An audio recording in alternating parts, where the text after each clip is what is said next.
Yan ang mainit na balita sa oras na ito sa Q. Maaari rin kayo mag-log on sa www.gmanews.tv. Ako po si James Velasquez. Magandang hapon. Balitaan nyo kami, kapuso! I-report sa GMA News ang mahalagang nagaganap dyan sa inyo. I-text ang balita, space, message, space, ang inyong pangalan at address at ipadala sa 4627. Pwede rin i-upload ang inyong mga larawan at video sa gmanews.tv/newscoop o sa 4627 para sa mga MMS photo at video. Ngayon, sama-sama na tayong maghahatid ng serbisyong totoo.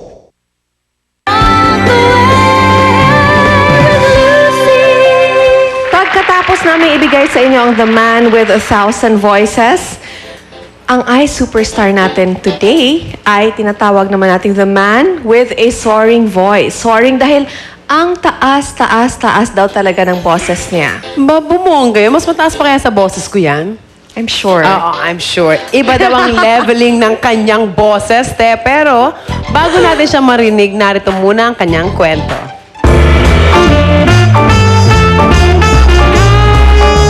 Nakarinig kasi ako ng kanta noon, nung bata pa ako. Which is, yun yung unang-unang song ko rin na natutunan. Yung kanta ni Miss Regine Velasquez. Yung Sana Maulit Muli. Tapos, nabilib ako dun sa song na yun. So ginaya ko siya. Then, na-discover ko na meron pala akong boss na pwede ko palang gawin din yon. Then, nung nakahiliga ko na siya, araw-araw, kinakanta ko siya paulit-ulit hanggang sa nakaka-discover na ako ng iba-ibang song. Nag-start ako ng 18 or 19, mga ganon. Kasi that time, gusto ko talaga makapag-perform. Tapos, nag-try ako mag-audition noon sa Olonga po pa lang.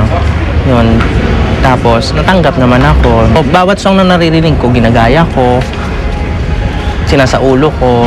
Kung kaya ko ba, kung hindi ko kaya, pinipilit ko. Yung ganon. Tapos, hanggang sa naabot ko siya, dumating pa ngayon time na dumudugo yung lalamunan ko. Pero, yun, okay naman. Naabot ko naman siya. So, marami din naman na-amaze sa mga kapitbahay namin. Nun. As long as pinapalakpakan nila ako, gusto nila yung ginagawa ko, siguro masasabi ko na kahit may potential at may galing din naman ako rin papamala sa kanila. Kung si Regine Velasquez ay tinatawag nilang Asia Songbird, siya naman ay isa ring ibon presenting Ruben Bodoso, also known as Raven. Listen to the song here in my heart. A melody is start but can't complete. Listen to the sound from deep within. It's only beginning to find release. Oh, the time has come for my dreams to be heard.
Si Raven, muntik na mabasag yung isang ilaw namin. At saka parang wala lang, te. Ah. Parang wala lang.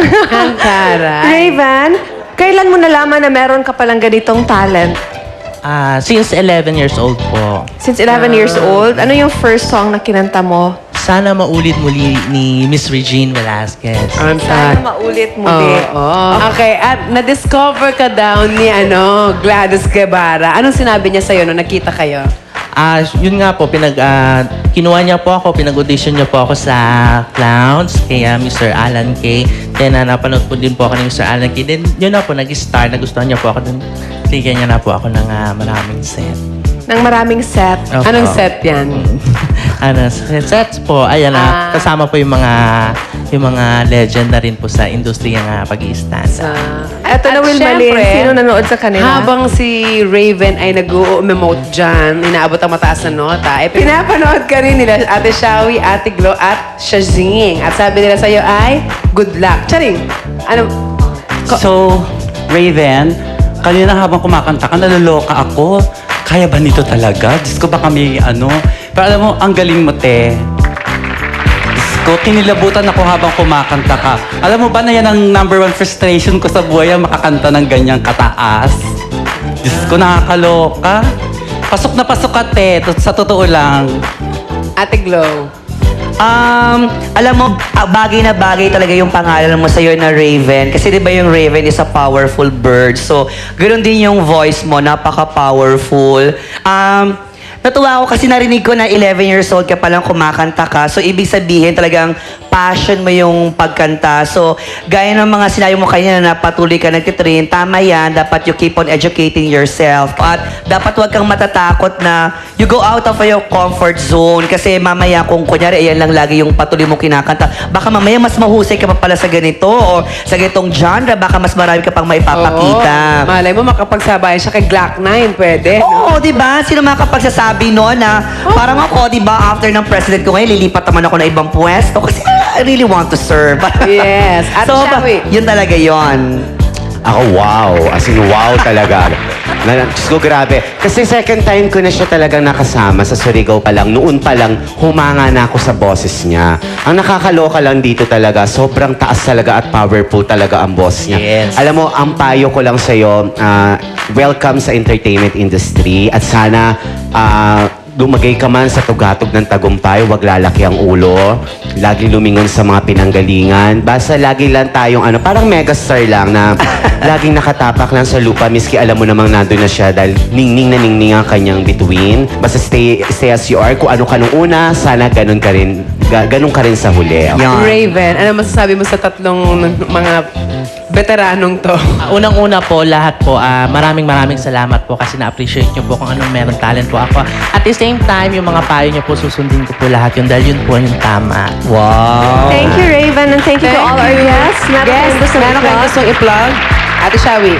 Ako every Friday po, nandyan po ako sa Mita Gig sa may 28th Street sa Ususan. At every Saturday naman po, nandyan po ako sa may Mall of Asia. Siyempre, welcome sa Terminator ng online games sa laging nanonood ng Sweet Life, ang Terminator gang sa Havoc server. Ako naman, I would like to thank Dr. Vicky Bello, Dr. Jack Duran, ang aking dentist at Skinline. At March 5 to 22, may show po ako sa EDSA Shangri-La. At sa lahat po ng mga midwives sa Pilipinas, magkita-kita po tayo sa buong buwan ng Marso, Biyernes at Sabado po iyan. At ako naman po, every Thursday, sa library po, Raging Divas. Hi, Mamu! Okay, thank you very much to all our Thank guests. you. And Raven, ikaw, gusto Ayan, mo mag-plug? maraming salamat po. Ayan, Faces and Curves. Ayan. And of course, every Mondays, Tuesdays, and Thursdays, I'll be at Clowns Quezon Avenue. And every Wednesdays and Fridays, I'll be at Circo Tomas Morato. And every Saturdays, I'll be at Circo Green Hills. Ay, wala siyang ginagawa. Walang schedule. Wala siyang schedule. Walang pahinga. Wala siyang pahinga. Kuratsa. Eto na, kung sa tingin ninyo ay kaya niyong tapatan ang talent na pinakita ni Raven, well, mag-email lang kayo dito sa thesweetlife@gmanetwork.com. Basta kakaiba ang inyong talento at galing, pasok kayo dito sa aming Superstar. Up next, isang love story na nagsimula sa isang biyahe galing sa Zamboanga na nauwi sa isang marriage proposal sa Hawaii. Yan ay kwento namin sa inyo dito sa Ekasi Love.